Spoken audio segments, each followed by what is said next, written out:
السلام علیکم، میں ہوں مریم ذیشان۔ آپ دیکھ رہے ہیں پروگرام تھنک ٹینک۔ میرے ساتھ موجود ہیں مجیب الرحمان شامی صاحب، سلمان غنی صاحب، ڈاکٹر حسن عسکری صاحب اور رشید صاحب۔ سب ناظرین، آج عام انتخابات کے لیے کاغذات نامزدگی کی جانچ پڑتال کا آخری روز تھا اور ہم نے دیکھا کہ تحریک انصاف کے بڑے بڑے کھلاڑیوں کے کاغذات نامزدگی مسترد کر دیے گئے ہیں، جبکہ نون لیگ کی قیادت کے کاغذات نامزدگی منظور ہو چکے ہیں۔ لیکن بات یہیں ختم نہیں ہوتی۔ کاغذات نامزدگی مسترد یا منظور کیے جانے کے خلاف اپیل دائر کرنے کا آپشن بھی موجود ہے، جو کہ 3 جنوری تک ہوگا اور 10 جنوری تک ان اپیلوں پر فیصلہ بھی آ جائے گا۔ لیکن ہمارا سوال یہ ہے کہ اتنی بڑی تعداد میں ایک جماعت کے امیدواروں کے کاغذات نامزدگی کا مسترد ہونا، یعنی میدان صاف ہوگا، کوئی سیاسی مخالف سامنے نہیں ہوگا، تو پھر یہ کیسا مقابلہ ہوگا؟ شامی صاحب، 8 فروری کو جو الیکشن ہونے جا رہا ہے اور آج جو صورتحال بنی ہے، اتنی بڑی تعداد میں کاغذات نامزدگی پاکستان تحریک انصاف کے امیدواروں کے مسترد ہوئے ہیں، وہ کیسا الیکشن ہونے جا رہا ہے پھر 8 فروری کو؟ ابھی تک تو جو کچھ ہو رہا ہے اس پہ آپ اطمینان کا اظہار نہیں کر سکتے، لیکن یہ جو ریٹرننگ افسر ہیں، ان کے جو فیصلے ہیں وہ کیونکہ چیلنج ہوں گے الیکشن ٹریبونلز میں جو ہائی کورٹ کے ججوں پر مشتمل ہیں، تو اس لیے ہمیں توقع رکھنی چاہیے کہ وہاں ان کے یہ اکثر فیصلے جو ہیں وہ کالعدم ہو جائیں گے۔ اور وہ لوگ جو کئی بار الیکشن لڑ چکے ہیں، اب ایسی کیا بات ہو گئی کہ ان سے کیسے نااہل ہو گئے؟ وہ اس سوال کا جواب تو ڈھونڈنا پڑے گا نا۔ اور ٹھیک ہے، عدالت سے جو انصاف ملے گا سو ملے گا، تو الیکشن کمیشن کو بھی اس بات کا جائزہ لینا چاہیے کہ جو ریٹرننگ آفیسرز ہیں انہوں نے کس بنیاد پر یہ اقدامات کیے ہیں یا یہ فیصلے کیے ہیں، ٹھیک ہے نا؟ کون، یعنی اگر کسی شخص کے بارے میں ایسی کون سی شکایات تھیں کہ آپ یہ کہیں کہ اس کے کاغذات نامزدگی جو ہیں وہ مسترد ہو جائیں گے؟ شاہ محمود قریشی صاحب، ان کی بیٹی، ان کا بیٹا، ان کے بھی کاغذات مسترد ہو چکے ہیں۔ ان کا وہ مختلف کیسز ہیں جن میں عدم پیشی کی بنا پر کاغذات مسترد ہوئے ہیں، کہیں جعلی دستخط کی بنا پر ہوئے ہیں۔ نہیں، اب اسے نا، اب یہ کیسے ثابت ہوگا کہ دستخط جعلی ہیں؟ اور یہ جس طرح یہ ثابت نہیں کیا جا سکتا کہ دستخط اصلی ہیں، اس طرح یہ ثابت کیسے کریں گے کہ جعلی ہیں؟ کیونکہ جب دستخط کیے ہیں ایک شخص نے تو جو چیلنج کر رہا ہے وہ اس کا کچھ ثبوت دے گا نا۔ لیکن دوسری بات یہ ہے کہ اگر کسی مقدمے میں کوئی پیش نہیں ہوا تو اس کا کیا تعلق ہے اس بات سے کہ اس کا کاغذات نامزدگی مسترد کر دیے جائیں؟ وہ تو عدالت کا کام ہے، عدالت جانے وہ جانے، اور اس کے وہ وارنٹ جاری کر سکتی ہے عدالت۔ تو یہ اس طرح کی چھوٹی چھوٹی باتوں پر مجھے تو بڑی حیرت ہوئی ہے کہ پاکستان میں ایسا منظر تو میں نے کبھی دیکھا نہیں ہے۔ اور بجائے اس کے کہ ہم اپنا سفر آگے کی طرف کرتے، ہم تو پیچھے کی طرف کر رہے ہیں۔ میرا خیال یہ تو ہمیں غلامی کے دور میں بھی ایسا نہیں ہوا ہوگا۔ اس کا نتیجہ کیا ہوگا؟ اس کا نتیجہ یہ ہوگا کہ جو الیکشن ہوں گے ان کی کوئی کریڈیبلٹی نہیں ہوگی، اور نہ جیتنے والے جیتیں گے نہ ہارنے والے ہاریں گے، اور آپ ایک نئی کشمکش کی بنیاد رکھ دیں گے۔ تو میرا تو خیال ہے کہ جو جن لوگوں کے کاغذات نامزدگی منظور ہوئے ہیں، دوسری مختلف سیاسی جماعتیں جو ہیں، ان کو بھی نوٹس لینا چاہیے اس کا، ان کو بھی یعنی اس پر آواز اٹھانی چاہیے، کیونکہ یہ تو کوئی طریقہ نہیں ہے نا کہ آپ تھوک کے حساب سے کاغذات مسترد کرتے چلے جائیں۔ یہ تو میں نے دیکھا تھا وہ جنرل ضیاء الحق کے دور میں جو الیکشن ہوا تھا نا غیر جماعتی بلدیات کا بھی، تو اس وقت وہ جو ریٹرننگ افسر تھے انہوں نے اپنے یعنی جو بھی امیدوار پیش ہوتا تو میئر کا، مثلا لاہور کا میئر کا انتخاب ہو رہا تھا، سلمان غنی صاحب کو یاد ہوگا، عوام دوست کے نام سے، وہ کہتے تھے نہیں نااہل ہو گیا، پارٹی افیلیشن نااہل ہو گیا۔ تو 11 لوگوں کے نامینیشن پیپر ریجیکٹ ہونے کے بعد پھر وہ میئر منتخب ہوئے۔ ہمارے یہاں دوست تھے شجاع الرحمان صاحب۔ تو یہ تاریخ جو ہے اس بھونڈے انداز سے اس کو نہیں دہرانا چاہیے۔ تو میں نہیں سمجھتا کہ یہ انتخابات جو ہیں یہ تو پھر ایسا ہی ہوگا کہ بس ہو گئے، رسم پوری ہو گئی، فارمیلٹی پوری کر دی، فارمیلٹی پوری ہو گئی۔ ٹھیک ہے، یعنی آپ کہہ رہے ہیں وہ دائروں کا سفر جاری ہے، ہمیں تو آگے کی طرف تو ایسے سفر کرنا تھا۔ دائرے میں یہ مقام تو میں نے کبھی دیکھا نہیں ہے پہلے اپنی زندگی میں۔ اچھا، دائرے میں بھی یہ مقام پہلی بار آیا ہے۔ سلمان صاحب، آپ کی نظر میں ہم نے دیکھا جب کاغذات نامزدگی جمع کرائے گئے پاکستان تحریک انصاف کی جانب سے تو انہوں نے بڑے شادیانے بجائے کہ ہماری حکمت عملی تھی اور ہم نے سب سے زیادہ امیدوار جو ہیں میدان میں اتارے ہیں. آج جب یہ مسترد ہوئے ہیں اور اسپیشلی بانی پی ٹی آئی کے کاغذات کا مسترد ہونا، اس کے سیاسی سطح پر کیا اثرات مرتب ہوں گے؟ دیکھیں، بانی پی ٹی آئی کا تو سمجھ آتی ہے کہ وہ تو سزا یافتہ ہیں. وہ جو باقیوں کی بات ہو رہی ہے درجنوں کی تعداد میں، دیکھیں ہماری تاریخ اچھی نہیں ہے پاکستان کے اندر آزادانہ، غیر جانبدارانہ اور شفاف انتخابات کے حوالے سے. تاریخ تو اچھی نہیں ہے، لیکن اس طرح کبھی نہیں ہوا. اور میں تو یہ سوچ رہا ہوں کہ جو لوگ الیکشن لڑ رہے ہیں وہ کس کے خلاف لڑیں گے. اور یہ معاملہ آپ کو یاد کریں، جب 2 صوبائی اسمبلیاں ٹوٹی تھیں تو میں زور دے کے ایک بات کہہ رہا تھا کہ بڑے فیصلے پاکستان کی عدالت عظمیٰ کو کرنے ہیں، اس لیے کہ پاکستان کی سیاسی قیادت کے پاس تو اب اہلیت ہی نہیں رہی. یہ سیاسی قیادت ہے نا کہ ایک دوسرے کو گرانے کے لیے جو کچھ کیا جا رہا ہے. اور یہ معاملہ بھی جتنے بڑے پیمانے پہ آج انہوں نے کاغذات نامزدگی مسترد کی ہیں اور وہ جو بلے کا نشان نہیں دیا، یہ وایا پشاور اسلام آباد جائے گا معاملہ عدالت عظمیٰ میں. چونکہ 9 مئی کو جب یہ معاملہ جائے گا بلے کے نشان والا تو وہاں پر ڈویژنل بینچ نے اس کی سماعت کرنی ہے اور جو بھی فیصلہ ہوگا وہ پھر عدالت عظمیٰ کے پاس جائے گا. اور پہلے بھی جو انتخابات کا فیصلہ کیا نا، پاکستان کی سیاسی لیڈرشپ تو مل بیٹھنے کے لیے تیار نہیں تھی، کوئی کنسنسس نہیں کروا سکا تھا. تو پاکستان کی عدالت عظمیٰ نے بیٹھ کے ایک ڈیٹ دی اور اس کے بعد پھر ایک لاہور ہائی کورٹ سے ایک سنگل بینچ کا فیصلہ آیا. اور آج جو کچھ ہوا ہے، میں سمجھتا ہوں آپ نے کہا نا کہ ان کی تو یہ حکمت عملی تھی کہ انہوں نے زیادہ سے زیادہ کاغذات جمع کروائے، تو دوسروں کی بھی تو حکمت عملی تھی، انہوں نے بھی تو سوچا ہوا تھا. اسی لیے تو جوڈیشل افسران کی جگہ افسر شاہی کو لایا گیا تھا. میں سمجھتا ہوں کوئی جج بیٹھا ہوتا نا، دیکھیں جوڈیشل افسران جب بیٹھے ہوتے ہیں وہ اس طرح فریق نہیں بنتے. ایڈمنسٹریشن کے افسر جو ہوتے ہیں انہیں پتہ ہوتا ہے کہ ان کی پوسٹنگ ٹرانسفر کن کے ہاتھ میں ہے. لہٰذا ان کی جوابی حکمت عملی بھی تھی. اور جیسے شامی صاحب نے کہا کہ شامی صاحب بھی ایک پوری تاریخ ہے، اس طرح ماضی کے اندر نہیں ہوا. اور میں یہ سمجھتا ہوں کہ انتخابات ہو جائیں گے، انتخابات کے نتیجے میں حکومتیں بننی ہیں. اور کیا مضبوط حکومتیں بن سکے گی؟ جو کچھ یہ چون چون کا مربع شروع ہو گیا ہے نا، اس سے پاکستان کے سنجیدہ لوگ بہت زیادہ پریشان ہیں. پاکستان کے سمجھ بوجھ کے عملوں کے اندر ایک تشویش ہے کہ ہم جا کدھر رہے ہیں. دیکھیں دنیا کے اندر سیاسی قیادتیں جو ہوتی ہیں قوموں کو جوڑتی ہیں، قوم بناتی ہیں، اتحاد اور یکجہتی پیدا ہوتی ہے، انتشار اور خلفشار نہیں ہوتا.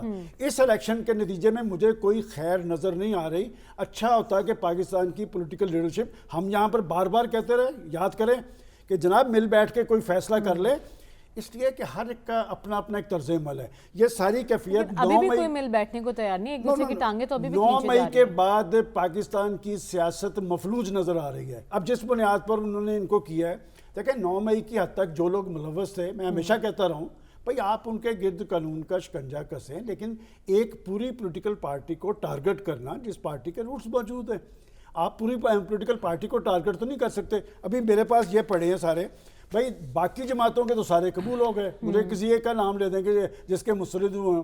ایک پارٹی کو آپ ٹارگٹ کر رہے ہیں، اس کا مطلب لیکن کچھ پہ اعتراضات لگے، نون لیگ کے بھی کچھ امیدواروں پہ اعتراضات، احسن اقبال صاحب کا ایک اس پہ لگا ہے، اعتراض لگا ہے. ان کے مسترد ہو گئے؟ نہیں مسترد نہیں ہوئے، اعتراضات. دیکھیں بات یہ کہ جو کیفیت پاکستان کے اندر اس وقت طاری ہے، اس کے نتیجے میں کیا پاکستان کے اندر ہم کہہ سکیں گے کہ یہ آزادانہ انتخابات ہوئے ہیں؟ اور ہمیشہ آزادانہ انتخابات کے نتیجے میں ملکوں کے اندر استحکام آتا ہے، لوگوں کی زندگیوں میں اطمینان آتا ہے اور پھر مضبوط حکومتیں بڑے فیصلے کرتی ہیں. میں سمجھتا ہوں آزادانہ انتخابات اور بلے کے نشان کے والے سے بھی بڑا فیصلہ پھر بڑی عدالت ہی کرے گی. ٹھیک ہے، تو آپ کو معاملات ایک بار پھر بڑی عدالت میں جاتے ہوئے دکھائی دے رہے ہیں. لیکن ڈاکٹر صاحب ہم جو دیکھ رہے ہیں سیاسی اکھاڑے میں مخالف ہی نہیں ہوگا تو پھر یہ معاملہ بلا مقابلہ ہوگا، تو الیکشن کی ساکھ کیا ہوگی؟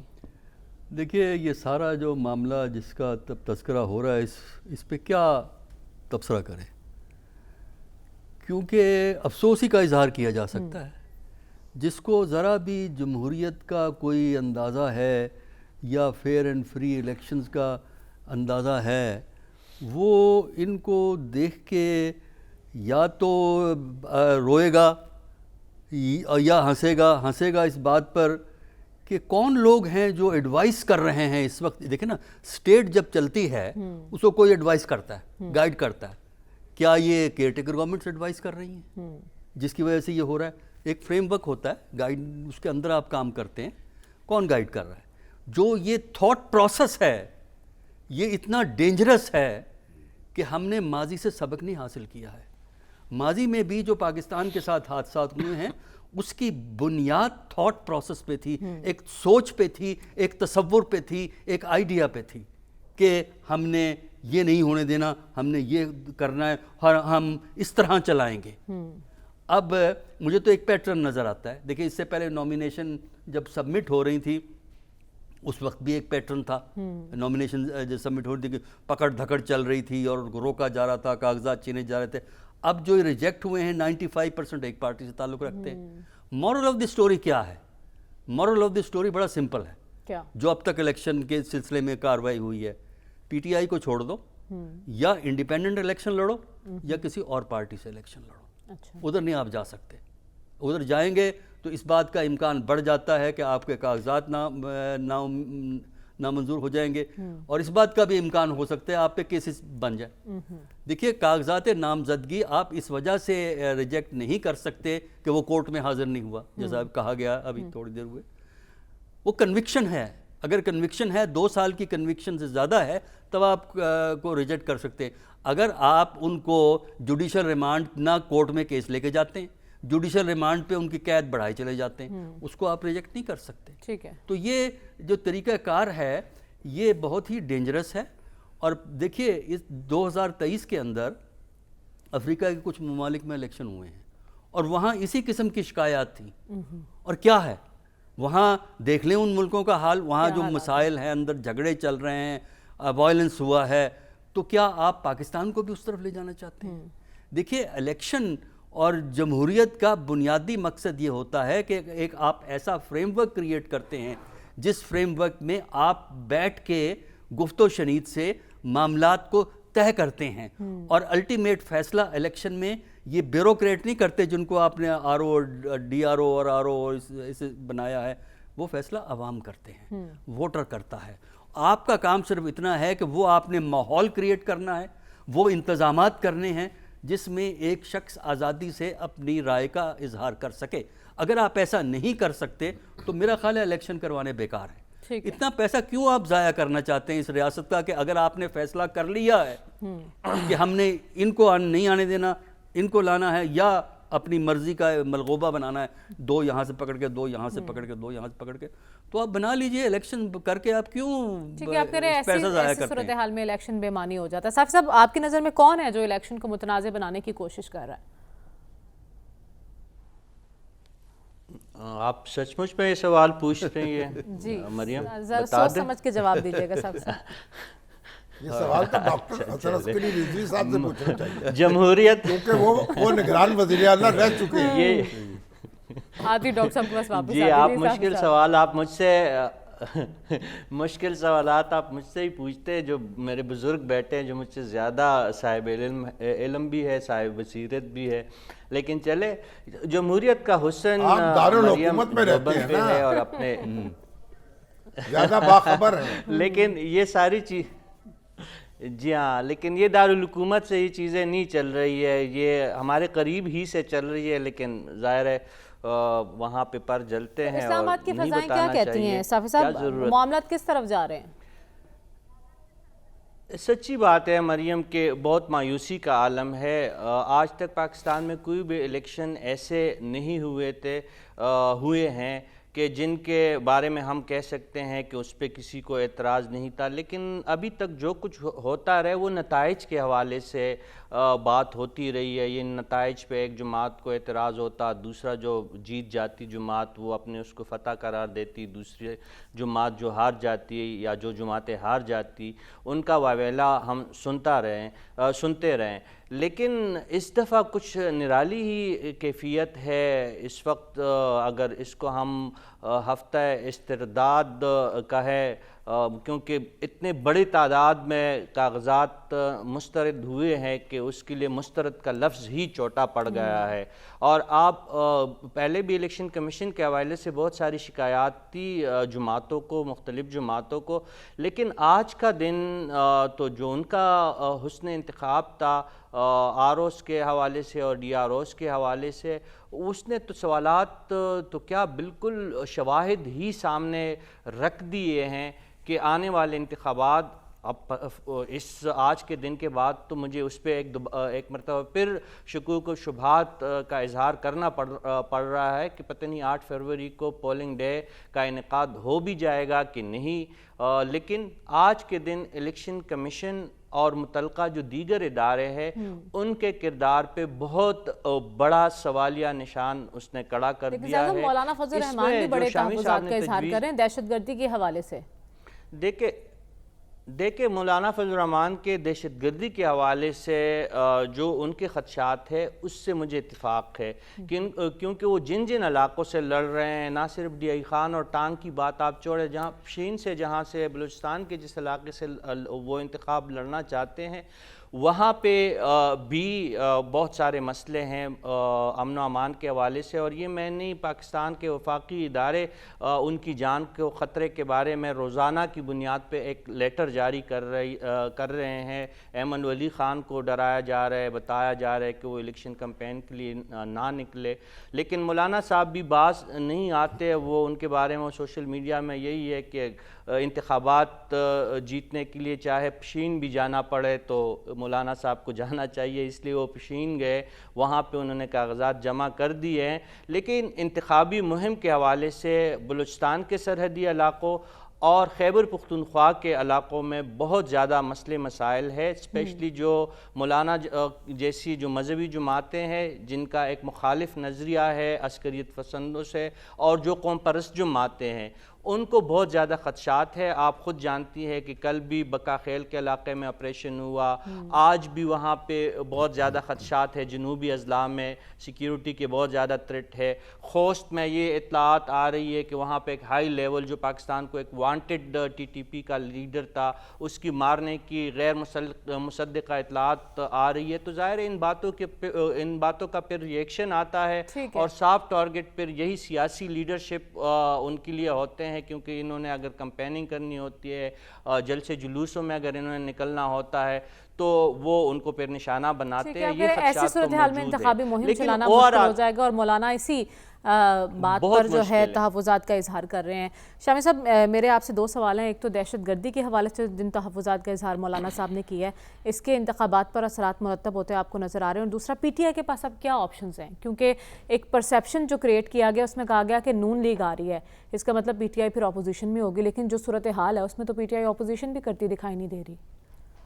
دیکھیے دہشت گردی کا جہاں تک معاملہ ہے وہ تو فوج کی طرف سے بھی کہہ دیا گیا ہے کہ حکومت یا الیکشن کمیشن یا انتظامیہ جو بھی مطالبہ کرے گی اس کے مطابق ان کو تعاون کیا جائے گا اور نفری فراہم کی جائے گی۔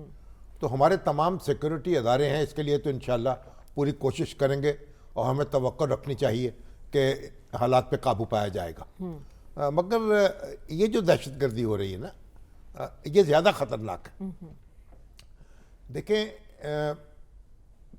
اس وقت تو ایک مسئلہ یہ ہوگا، فرض کیجئے یہ نومینیشن پیپرز جو مسترد ہوئے ہیں یہ مسترد ان کو ایسے ہی رہیں، فرض کریں، تو اس کے نتیجے میں پی ٹی آئی جو ہے نا اس کے تو ہزاروں لوگوں نے کاغذات جمع کرائے ہیں، اور اگر جیسے بلے کا نشان جیسے بحال ہو گیا ہے، اگر ایسے ہی رہا تو پھر وہ نشان جو ہیں اس کو تو الاٹ کر دیا جائے گا لوگوں کو، مختلف لوگوں کو۔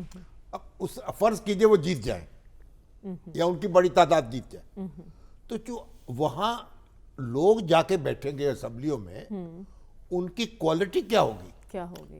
میں ایک چھوٹا سا سوال میں شامی صاحب سے پوچھوں جو مجھے شامی صاحب الیکشن کمیشن کا جانا بنتا تھا پشاور ہائی کورٹ میں نظر ثانی کی اپلیکیشن؟ میں ابھی عرض کرتا ہوں۔ اب دیکھیے الیکشن کمیشن نے کل ایک پریس ریلیز جاری کی، انہوں نے کہا جی 47 شکایات ہمیں موصول ہوئی تھی اور ان کا ازالہ کر دیا گیا ہے، ان کو نپٹا دیا گیا ہے، اور اب کوئی بھی ایسا کاغذات نامزدگی داخل کرانے والا نہیں ہے جو یہ کہہ سکے کہ میرے کاغذات داخل نہیں کیے گئے۔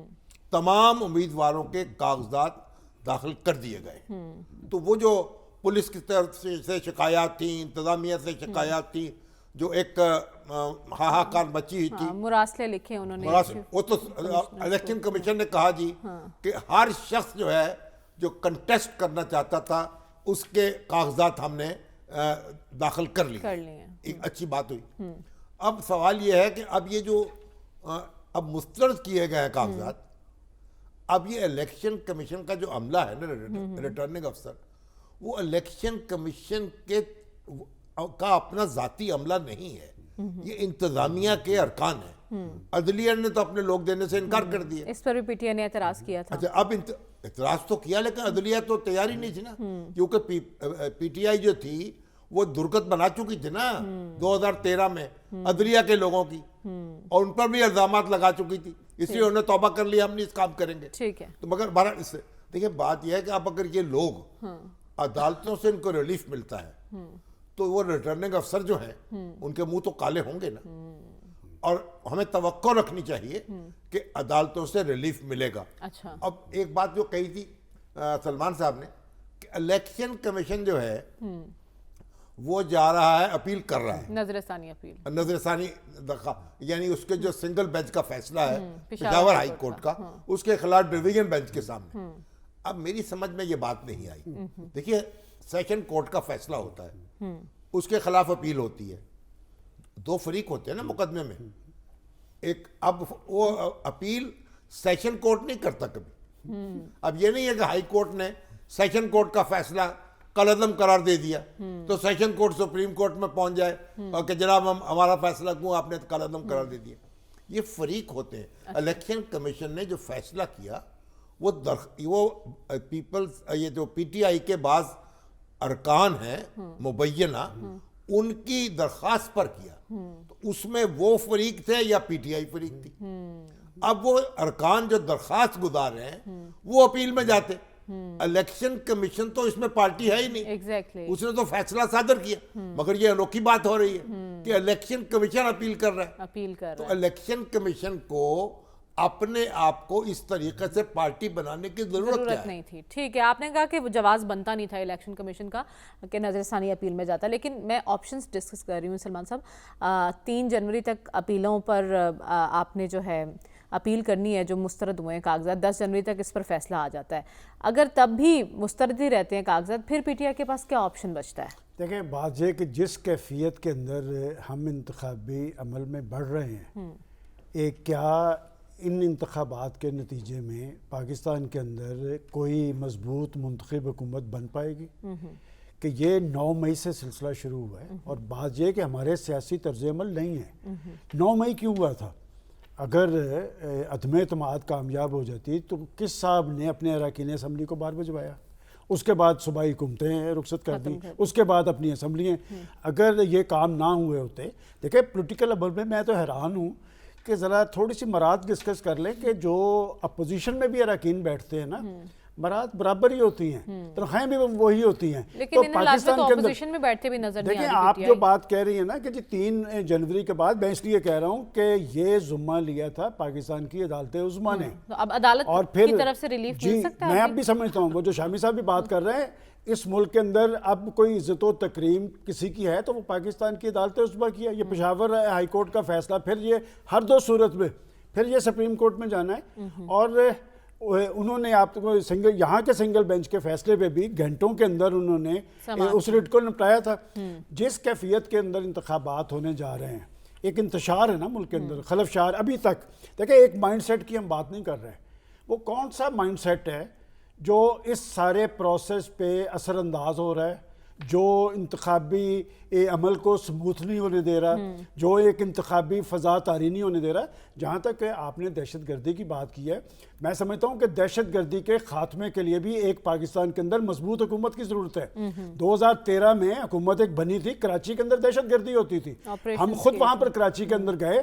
دیکھیں بعض بڑے فیصلے ہمیشہ حکومتوں نے کرنے ہوتے ہیں اور سیکورٹی ادارے اس پہ عمل پیرا ہوتے ہیں. اور آج بھی جو دہشت گردی کی فضا ہے, یہ سادگی نہیں ہے. اس کے پیچھے بھی ایک مائنڈ سیٹ کام کر رہا ہے پاکستان کو اندرونی طور پہ غیر مستحکم کرنے کے لیے، اور یہ بات کوئی ڈھکی چھپی نہیں ہے. آج پاکستان کے اندر ایک مضبوط حکومت کی ضرورت ہے اور کوئی مائنڈ سیٹ اس سارے عمل پہ اثر انداز ہو رہا ہے. میں سمجھتا ہوں اسے ایکسپوز کرنے کی ضرورت ہے، اور انتخابی عمل ہی پاکستان کے لیے ناگزیر ہے. حکومت ہونی چاہیے. دہشت گردی کا خاتمہ کرنا تو اس کے لیے بھی ایک مضبوط حکومت کی ضرورت ہے. ڈاکٹر صاحب آپشنز ڈسکس کر رہے ہیں ہم، پی ٹی آئی کے پاس کیا آپشن بچتے ہیں اس کے بعد؟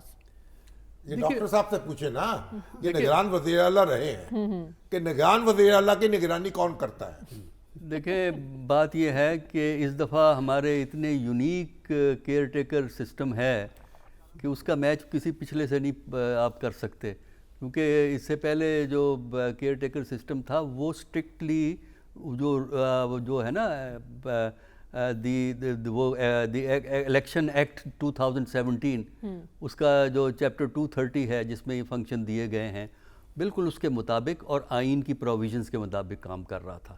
اس وقت جو کیئر ٹیکر پورا سسٹم جو ہے وہ اس سے آگے نکل گیا ہے، آگے ایکسپینڈ کر کے اپنے اختیارات کو چلا گیا، لہٰذا مقابلہ نہیں ہو سکتا. اسی وجہ سے کیئر ٹیکر کے بارے میں کنٹروورسیز اس دفعہ کم تھی، اس دفعہ زیادہ ہوں گی، ہیں اور ہوں گی. ابھی تو تماشا آپ دیکھیے گا. چلیے اس کو چھوڑتے ہیں. آپشن دیکھیے میرے نزدیک آپشن کی بات کرنا بے معنی ہے. وجہ یہ کہ جو کچھ ہوا ہے اب تک اس سے ماحول خراب ہو گیا ہے. الیکشن کمیشن کا یہ کہنا کہ جنہوں نے اپلائی کرنا تھا سب نے اپلائی کر دیا، سوال یہ پیدا ہوتا ہے کہ پولیس جب روکتی ہے لوگوں کو یا ان کے کاغذات چھیننے کے، اخبارات میں خبریں چھپی ہوئی ہیں، سب اخبارات میں خبریں موجود ہیں اس کی، کسی ہم پارٹی کی بنیاد پہ نہیں کہہ رہے، تو سوال یہ ہے کہ کیا وہ ایکشن قانونی تھا؟ یا تو وہ ان کے خلاف ایکشن لیتا کہ ان لوگوں نے ایسا کیا، غیر قانونی حرکت کی، غیر قانونی حرکت میں یہ ایکشن ہوگا. اس کا نوٹس الیکشن کمیشن نے لیا نا، اس کے بعد ہی تو انہوں نے کہا کہ سب کے کاغذات جو ہیں کیا لیا، ہم نے اعتراضات دور کر دیے ہیں اور جمع ہو گئے ہیں. اگر وہ غیر قانونی قدم تھا یا تو کہیں وہ ٹھیک تھا انہوں نے جو کیا، اگر غیر قانونی قدم تھا تو الیکشن کمیشن کو پیونیٹیو ایکشن لینا چاہیے. الیکشن کمیشن کے پاس پاور ہے پیونیٹیو ایکشن لینے کی، وہ کنٹیمپٹ آف الیکشن کمیشن پہ تو مقدمے چلا سکتے ہیں. اور دوسرے ڈسکا میں کیا تھا سب کچھ، ڈسکا میں سب کچھ کیا تھا نا الیکشن کمیشن نے. ہاں وہ ہوا ہے، تو اب کیوں نہیں کرتے؟ اچھا پھر اب جو ہو رہا ہے، اب یہ کہتے ہیں یہ اپیل ہوں گی، اس کا مطلب یہ ہے کہ آپ کا الیکشن کمیشن کے پروسیس پہ فیتھ ختم ہے. آپ کو جو کچھ ملے گا عدلیہ سے ملے گا.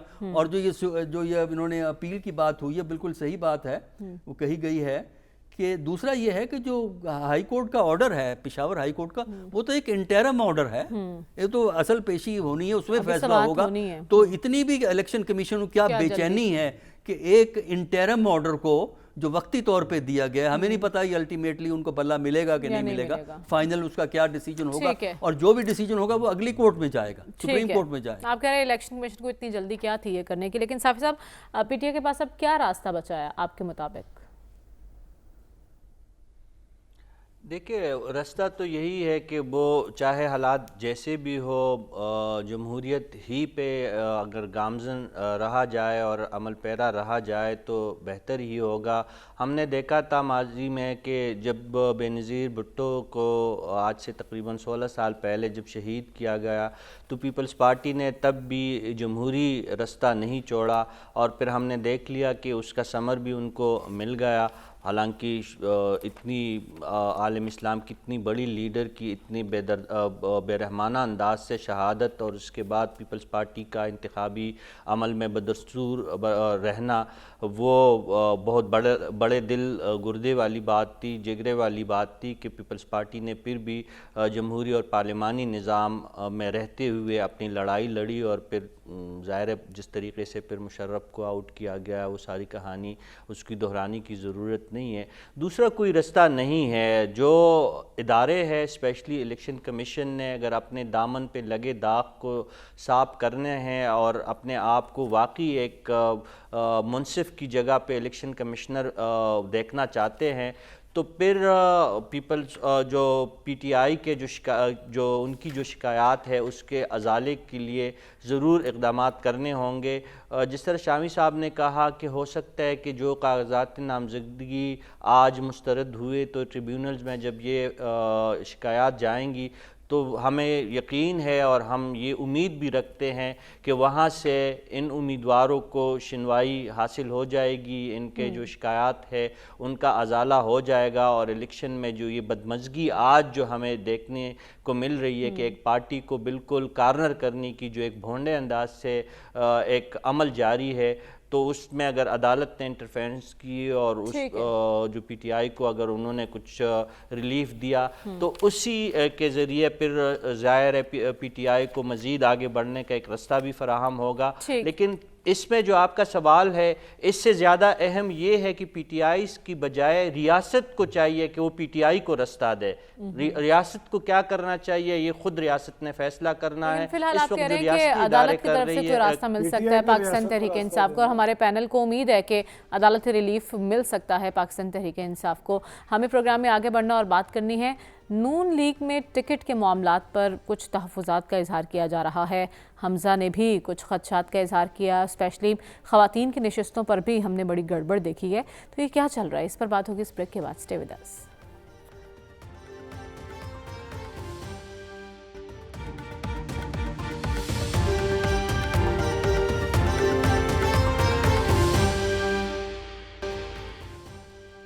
ویلکم بیک ناظرین. انتخابات کے حوالے سے اہم مراحل ہم طے کر رہے ہیں، لیکن اگر ایک بڑی جماعت نون لیگ کی بات کی جائے تو وہاں نہ تو ابھی تک ٹکٹوں کا فیصلہ ہوا ہے، نہ سیٹ ایڈجسٹمنٹ کو لے کر ابھی تک کچھ معاملات طے ہوئے ہیں. شامی صاحب، آئی پی پی کے ساتھ بھی کچھ سیٹ ایڈجسٹمنٹ کا معاملہ ابھی تک نہیں بن پا رہا. ایم کیو ایم بھی تھوڑا بھاؤ دکھا رہی ہے، اور جو اندرونی معاملات ہیں ٹکٹوں کو لے کر، کیا چل رہا ہے نون لیگ میں؟ دیکھیے، شہباز شریف صاحب جو ہیں وہ کراچی سے کنٹیسٹ کر رہے ہیں نا، تو ان کے مقابلے میں مصطفیٰ کمال کھڑے ہو گئے ہیں، اور وہ کہتے ہیں کوئی بات نہیں، الیکشن لڑ لیں گے، پھر بھی تعلقات پہ اثر نہیں پڑے گا. لیکن دیکھیں بات یہ ہے کہ دنیا بھر میں یہ جو ٹکٹ ہے نا، ان کا فیصلہ اس حلقے کے لوگ کرتے ہیں. جو پارٹی کے ارکان ہوتے ہیں نا اس حلقے کے، وہ یہ فیصلہ کرتے ہیں کہ کس شخص کو ٹکٹ دینا چاہیے. اور یہاں ایک الٹی گنگا بہہ رہی ہے.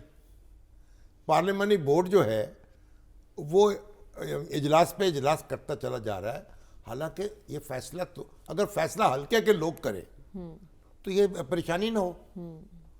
اب نتیجہ یہ ہے کہ جب آپ یہاں بیٹھ کر فیصلے کریں گے پھر شکایات بھی پیدا ہوں گی. ہر پارٹی میں مختلف خیال لوگ موجود ہیں، دھڑے بھی موجود ہیں، شخصیات بھی موجود ہیں. اب میں دیکھ رہا تھا وہ ہمارے سدھو صاحب، کیا نام ہے جن کا، طاہر سدھو، مسلم لیگ نون کے طاہر سدھو صاحب، فیصل آباد سے جو ہیں، جو اقلیتوں کے طاہر بڑے سرگرم تھے وہ. اب ان کا نام چوتھے نمبر کی پرائرٹی میں چلا گیا. اسی طرح خواتین کو آپ دیکھیں تو خواتین کو پورے صوبے میں یعنی ڈویژن سطح پر، ڈسٹرکٹ سطح پر کو آپ کو تقسیم کرنا چاہیے تھا نا. وہاں تو خاتون ورکرز موجود ہیں نا. اب وہ بھی دیکھیے، کسی کی بیگم، کسی کی بہن، کسی کی بھتیجی، کسی کی بہو. تو مسلم لیگ نون جو ہے اس نے خود اپنے آپ کو ایک مشکل میں ڈالا ہے. اور اب ابھی تک تو ان کے ٹکٹ جو ہے اناؤنس نہیں ہوئے ہیں. ایگزیکٹلی. تو ابھی پہلے ٹکٹ اپنے فیصلہ کریں تو پھر کسی سے ایڈجسٹمنٹ ہوگی نا. 12 جنوری تک کہہ رہے ہیں کہ اناؤنس کر دیں گے. تو یہ ایک ایکسرسائز ہے، میں توقع رکھنی چاہیے، کیونکہ مسلم لیگ نون میں اور جو کچھ بھی ہو، ابھی تک جو نواز شریف صاحب جو ہے نا ان کی گرفت مضبوط ہے. یعنی ان کو وائلیٹ کرنا مشکل ہوگا کسی کے لیے.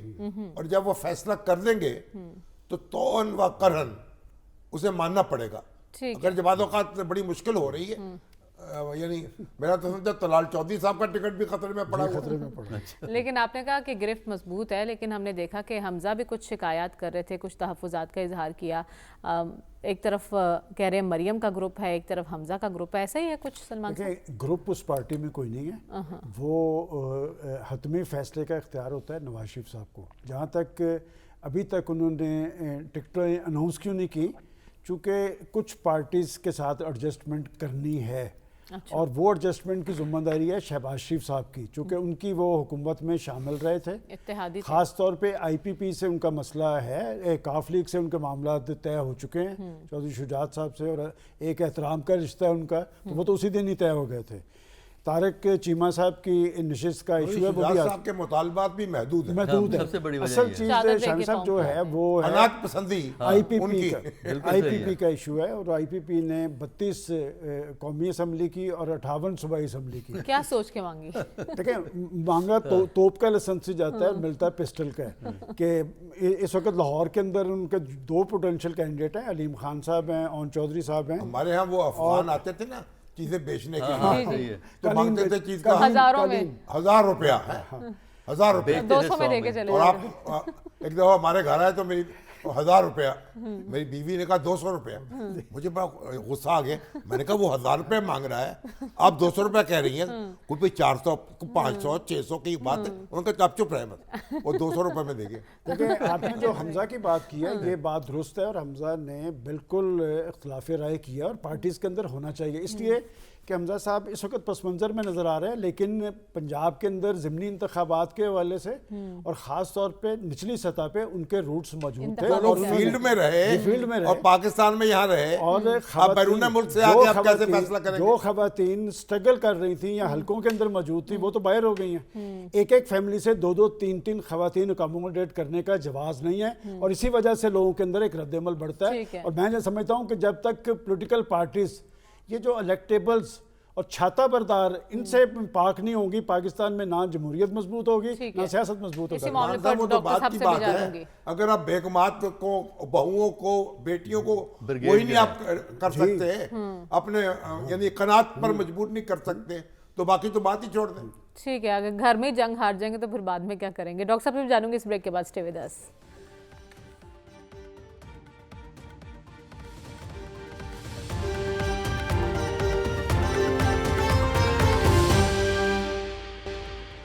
ویلکم بیک ناظرین. ڈاکٹر صاحب یہ نون لیگ میں ٹکٹس کی تقسیم اتنا بڑا ایشو کیوں بنا؟ دیکھیں نون لیگ ایک تو بڑی پارٹی ہے پنجاب کی, اور کچھ آج کل ہوا بھی ان کے موافق چل رہی ہے, تو اس کی وجہ سے زیادہ امیدوار ادھر گئے ہیں.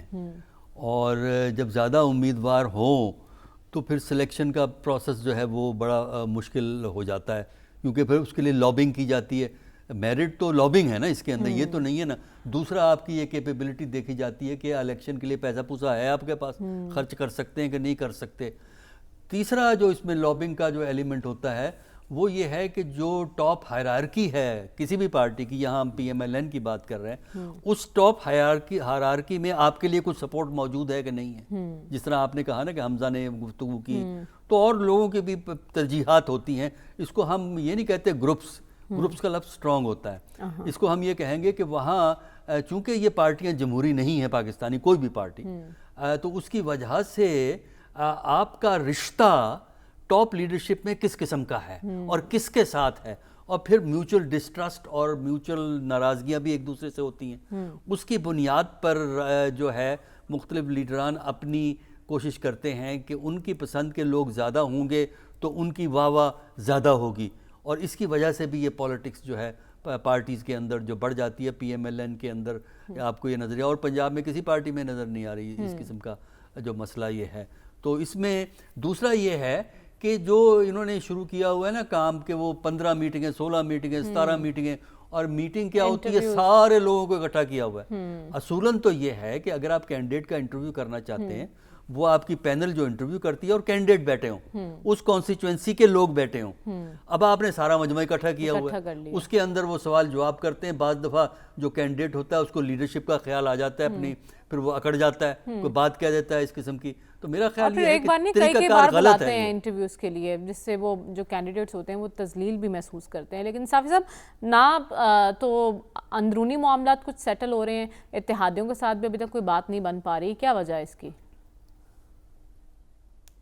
دیکھیں مخالفت تو اعلیٰ سطح پہ ایک دوسرے کے خلاف موجود ہے. 2-3 مختلف آراء پائے جاتے, گرچہ جمہوری نظام میں یا جمہوری پارٹیوں میں مختلف آراء لوگوں کا ہونا وہ کوئی بری بات نہیں ہے، ایک توانا بات ہونی چاہیے، لیکن یہاں پہ جو ہمارا جو ایک دوسرے کے لیے ٹالرنس لیول اس حد تک کمزور ہے کہ ہم ایک دوسرے کی بات نہیں مانتے، اور مسلم لیگ نون کی قیادت کا بھی یہی المیہ ہے۔